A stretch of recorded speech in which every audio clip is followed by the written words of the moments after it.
It was the wrong place for a spare piece of rail 13 feet long, more than 400 pounds and lying, unsecured, in the center of a busy stretch of subway track. It migrated slowly during the tremorous morning hours, inching across the stained ties and grimy track bed with the vibration of each passing car until it lay atop the track, directly in the path of oncoming trains. Just before 9:40 a.m. on Tuesday, June 27, the tunnels at 125th Street in Harlem were illuminated by a southbound A train. 8 cars carrying hundreds of people. What happened next felt like an explosion. The train struck the loose rail, and 2 cars, each weighing more than 90,000 pounds, left the tracks and hit the tunnel walls with enough force to gouge concrete and shear steel. Signal equipment dangled crazily from the ceiling as smoke filled the train cars. Subway riders choked back panic, crowded together and fought their way through the wreckage. The car walls and the tunnel felt as if they were closing in on Gabriela Martinez, 27, who was on her way to an internship at NBC at Rockefeller Center and now found herself hugging a stranger for comfort. "I can't control this," she thought to herself, "and I think I'm going to die right now." Workers responsible for the rail that caused the derailment should have removed it, or at least bolted it down, officials said. It was an egregious lapse in basic subway maintenance. But it was far from the only one. In June, the worst month for delays in the subway's worst year since the transit crisis of the 1970s. To look closely at those 30 troubled days is to see how preventable maintenance problems cause commuter misery practically every hour. Transit officials count any instance in which a train runs more than 5 minutes behind, or misses a scheduled stop, as a delay. Of the 82,000 delays recorded in June, more than a third were attributed to overcrowding.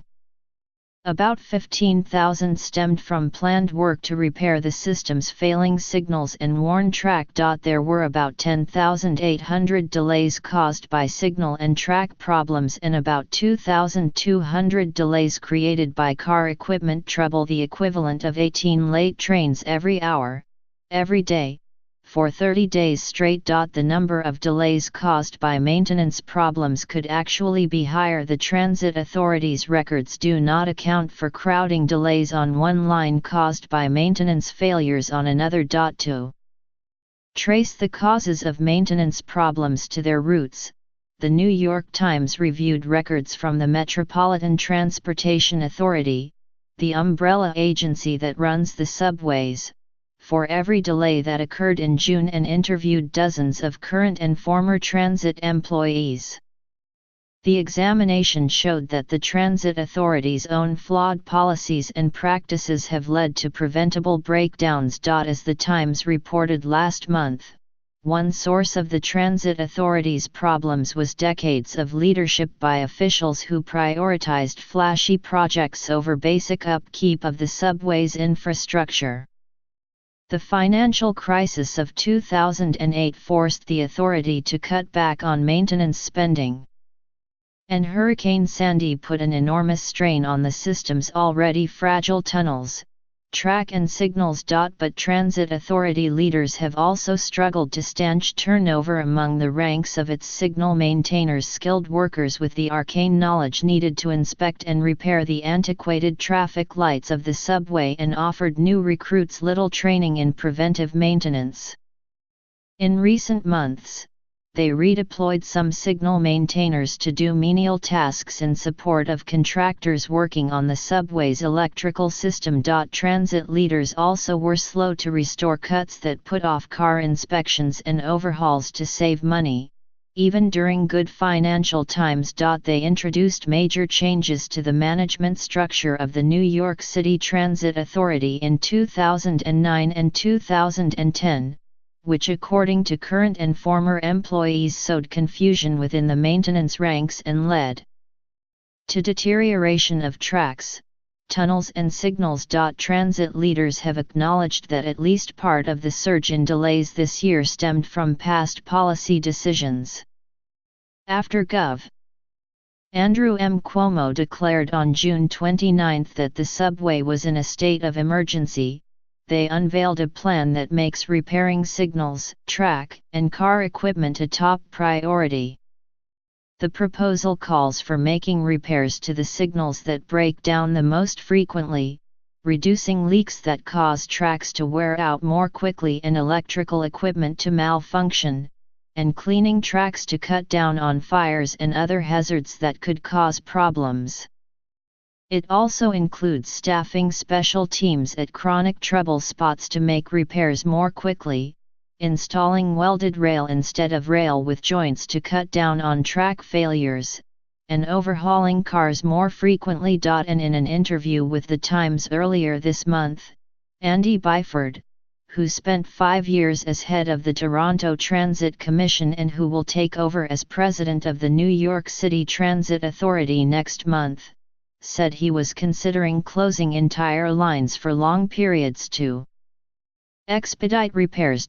Keeping a 24-hour subway system up to date is a Herculean task, and even the best maintained signals, tracks and tunnels will fall victim to occasional maintenance problems. Adding to the complexities in New York City are the system's age. The oldest lines opened 113 years ago, the fact that it runs constantly, and its size. It has 665 miles of track and relies on 13,000 signals and 1,600 switches. It operates 6,400 subway cars, which are maintained at 14 facilities across the city. John Samuelson, a former track inspector and the longtime president of Transport Workers Union Local 100, said rank-and-file workers do all they can just to keep up with the workload. You're constantly trying to get tonight's hot potato off your lap, Mr. Samuelson said. Every single night there's a scramble in order to get rush hour service off without a hitch. That's a stressful atmosphere. It's this industrial ballet that goes on in the hole while everyone is sleeping. The loose rail derailment of the A train was just one among June's mishaps.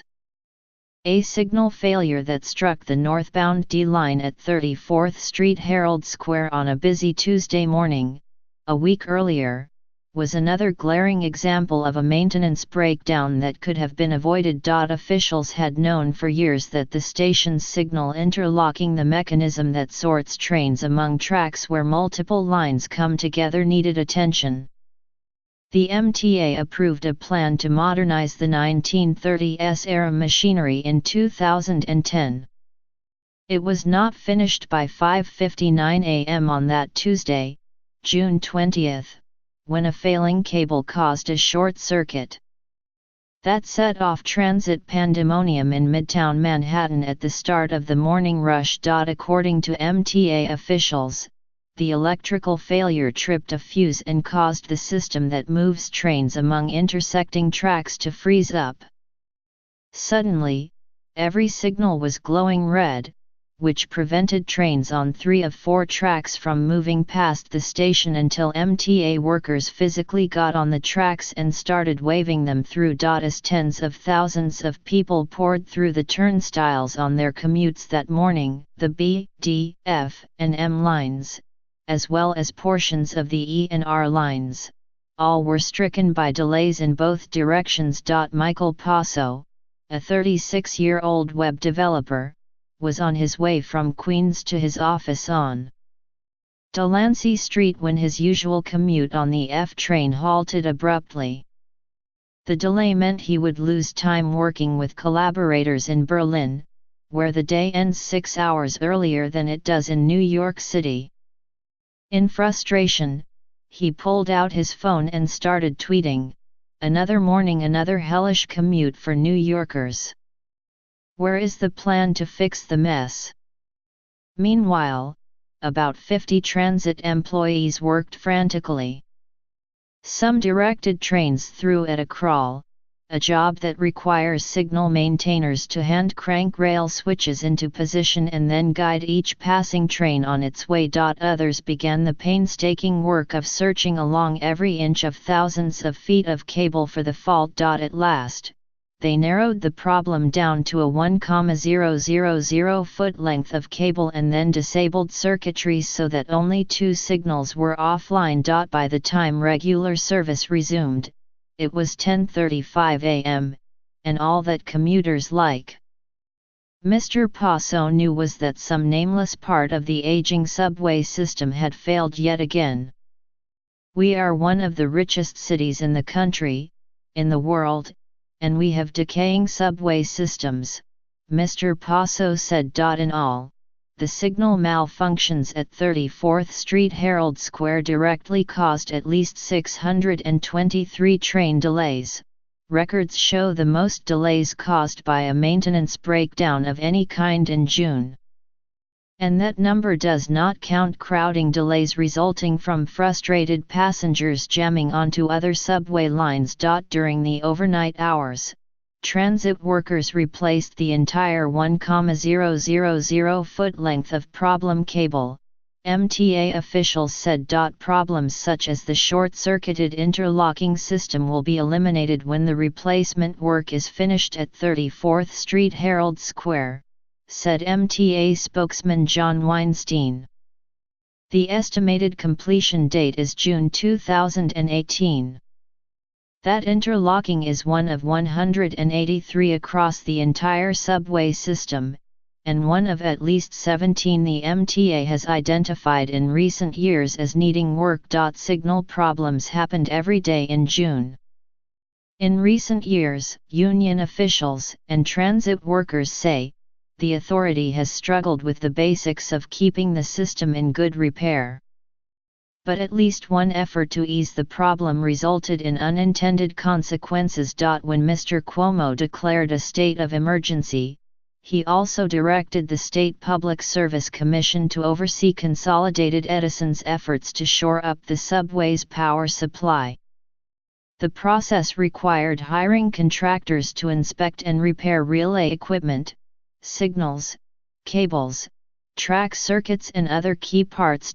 Because work cannot be done on or near the tracks without transit employees acting as flaggers, essentially lookouts for oncoming trains, and because there is a shortage of lower-level workers to act as flaggers, skilled signal maintainers were pressed into this task, current and former employees said. John Chiarello, a subway signal maintainer and representative in Local 100 of the Transport Workers Union, said about 10% of the Transit Authority's signal maintainers, who are specially trained to take apart and put back together some of the most complex pieces of the subway, were working as support for contractors in November. Mr.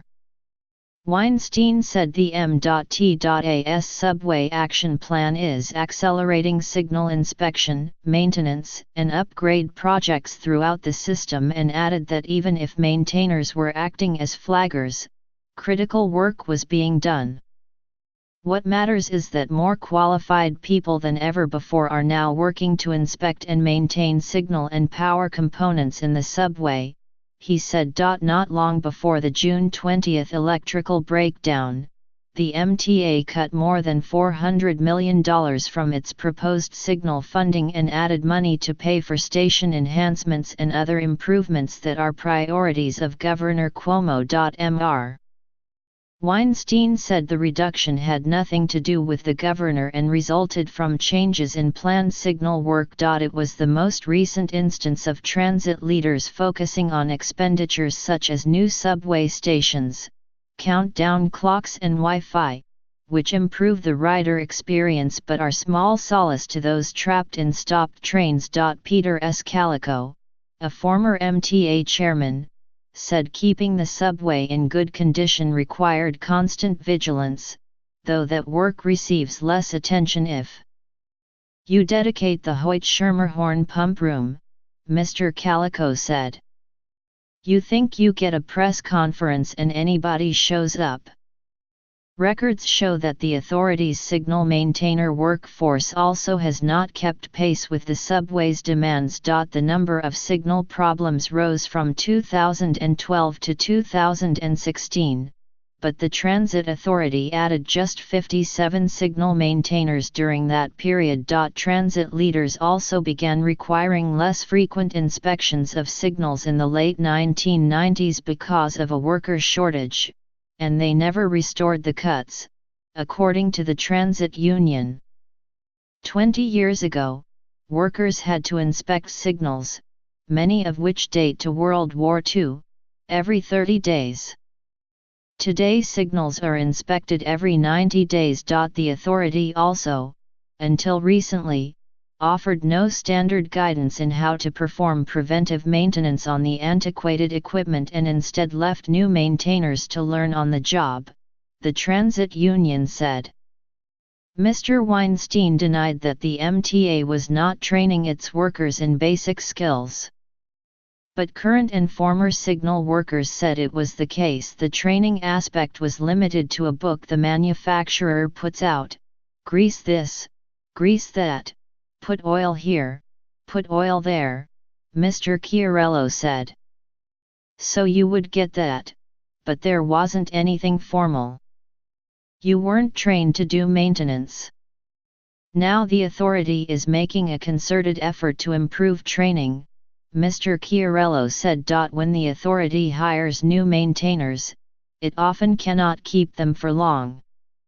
Subway signal maintainers toil in dark, rat-infested tunnels, are often called on to work overtime and are paid far less than what they could earn in the private sector. They earn about $35 an hour. An electrician with similar skills can make $60 an hour elsewhere.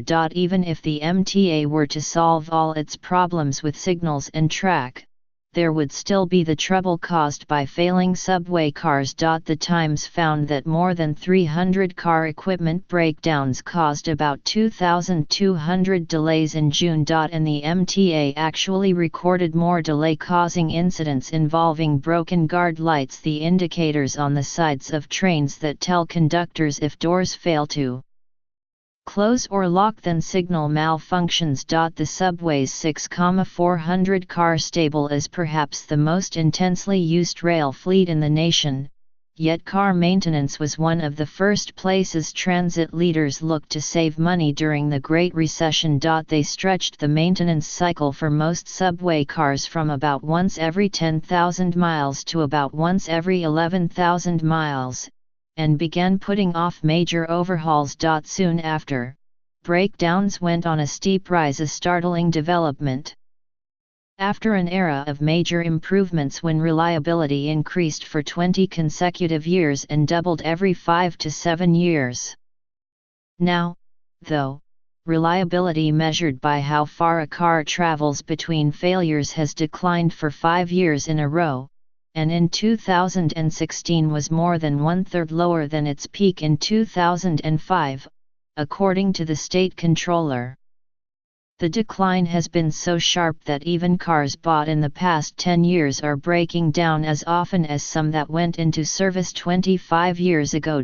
Inside the authority's 14 maintenance centers and 2 major overhaul shops, the culture puts a premium on turning cars around quickly, former employees said. Kevon Hammond, 26, a former subway car inspector who left New York City Transit last year, said he was often asked to cut corners. These trains run through the city, and they are filthy and caked with grease, said Mr. Hammond, who became a pilot in the Army. They just try to get it out to put it into service. When you're not fixing everything you can, and you're just trying to make numbers, when it actually breaks, it breaks. Then a train is out of service for a longer time.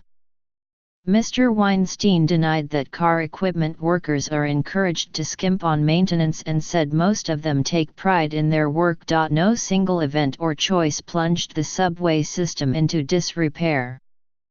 Today's maintenance problems stem from a collision of bad luck and poor decision-making. The 2008 recession took a major hit to the authorities' finances, prompting officials to relax maintenance procedures and to cut hundreds of frontline workers. As the economy rebounded, leaders did not restore the cuts, even as train delays skyrocketed. The number of subway maintenance workers fell to 15,558 in 2010, from 16,497 in 2008, according to the authorities' financial documents. Mr. Weinstein called those numbers a selective snapshot and added that the MTA has added maintenance workers since 2010. Jay Valder, the MTA chairman from 2009 to 2011, said in an interview that the cuts were necessary given the authorities' huge budget hole after the financial crisis. They were made as carefully as possible, he said, and should have been revisited when the economy bounced back. The difficult choices you make during a crisis aren't necessarily the same choices you make when times are good, Mr. Valder said. Hurricane Sandy put an enormous strain on the system's already fragile infrastructure, and the M.T.A.'s all-hands response to the storm saved critical pieces of the subway from damage, but it meant less time and resources for other, less pressing maintenance needs, current and former employees said. There was also, in the midst of the financial crisis and just before the storm, a series of changes to the transit authority's management structure that created confusion and needlessly set maintenance back, according to interviews with 5 former transit leaders. In 2009, Howard H. Roberts, Jr., then the president of the New York City Transit Authority, put a general manager in charge of operating and maintaining each subway line, essentially making lines their own stand-alone railroads. It was modeled after his reorganization of the authority's bus system in the 1980s, a management structure that is still in use today. Critics of the plan said it did not work as well on the subway because, unlike bus operators, subway operators are responsible for maintaining traffic signals and the tracks trains ride on. They said it caused confusion among maintenance workers in areas where multiple lines came together and that it sometimes led to arguments over whose line would pay for replacing key track parts. They also said general managers prioritized running trains over interrupting service for time-consuming maintenance jobs. It was flawed from the beginning. It led to confusion for transit workers, but particularly for bosses about not only how to maintain the system but about how to procure supplies, said Mr. Samuelson, the former transit union president. It blurred lines of responsibility. Mr. Weinstein downplayed the effects of the changes, calling them a managerial reorganization with little impact upon maintainers and their day-to-day tasks. Mr. Roberts and his supporters denied that the new model caused maintenance problems and said the plan, which was discontinued after barely a year, was not given enough time to succeed. Offering a glimpse at the kinds of divisions and disagreements that can occur among the city's transit managers, they countered that throwing out the general manager model contributed to this year's problems with signals and track. Not the other way around. You just put error on top of error on top of error, and you end up where we are today, Mr. Roberts said. And again, it's going to get worse, much worse, as time goes on.